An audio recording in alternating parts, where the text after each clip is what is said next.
ओम शांति। आज 24 मई 2022 है और आज के अव्यक्त इशारों में बाबा हमारी भक्ति की यादगार कैसे बनती है वो बात बता रहे हैं। भक्ति में जो देवी देवताओं के आगे बड़ी बड़ी लाइनें लगती हैं, ख़ास तौर से शक्तियों के आगे लंगर लगता है, जागरण होता है, उनके आगे प्रसाद लेने के लिए अनेक भक्त खड़े होते हैं। आखिर ये यादगार क्यों? आखिर इतनी भावना क्यों? आइए जानते हैं आज के बाबा के अव्यक्त इशारों से। आगे चलकर प्राकृतिक आपदाओं के कारण धन होते हुए भी काम में नहीं आएगा। साधन होते हुए भी साधनों द्वारा प्राप्ति नहीं हो सकेगी। उस समय सबका संकल्प होगा कि कोई शक्ति देवे, शांति देवे, जो हम इन आपदाओं से पार हो सकें। तो ऐसे ऐसे लंगर बहुत लगने वाले हैं। इसके लिए आपके पास पहले से ही सर्व शक्तियों का स्टॉक चाहिए। तो आज बाबा ने हमारा महत्व भी बताया, गुप्त महिमा भी की, लेकिन साथ ही साथ हमें क्या पुरुषार्थ करना है वो भी बाबा ने इशारों में बताया।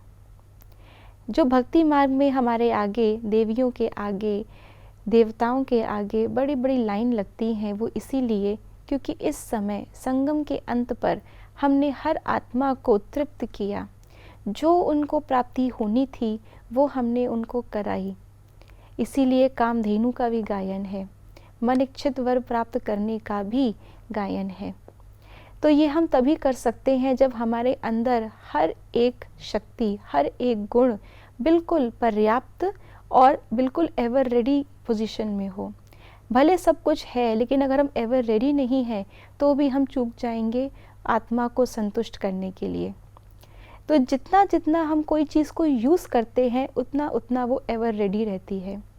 जैसे कोई मशीन है, आपने बहुत समय तक यूज़ ही नहीं की तो भले आपके पास है, लेकिन वक्त पर वो जवाब दे देती है, वक्त पर वो ऑन ही नहीं होती। जिस चीज़ को आप जितना यूज़ करते हैं उतना ही आप उसको कभी भी यूज़ कर सकते हैं।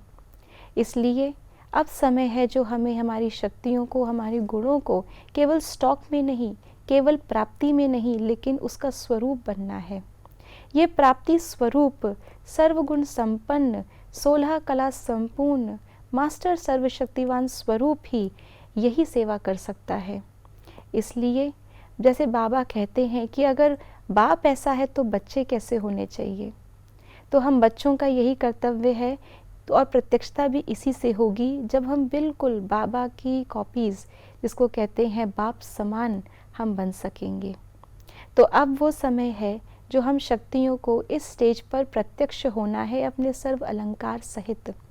इसलिए ये करने के लिए हमें हर व्यर्थ बात से मुक्त होना पड़ेगा, क्योंकि बाबा ने हमें इतने समय से पालना दी, साकार रूप में, अव्यक्त रूप में। लेकिन आज वो पालना का हम देखते हैं कि कहीं ना कहीं व्यर्थ में जाने के कारण जो शक्ति हमें प्राप्त होती भी है वो भी गवा देते हैं। इसलिए अमृत वेला से लेकर के रात्रि तक अपने हर एक संकल्प पर हमें अटेंशन देना होगा कि कहीं भी मेरा कोई भी संकल्प, कोई भी क्षण, कोई भी श्वास वेस्ट ना जाए, व्यर्थ ना जाए।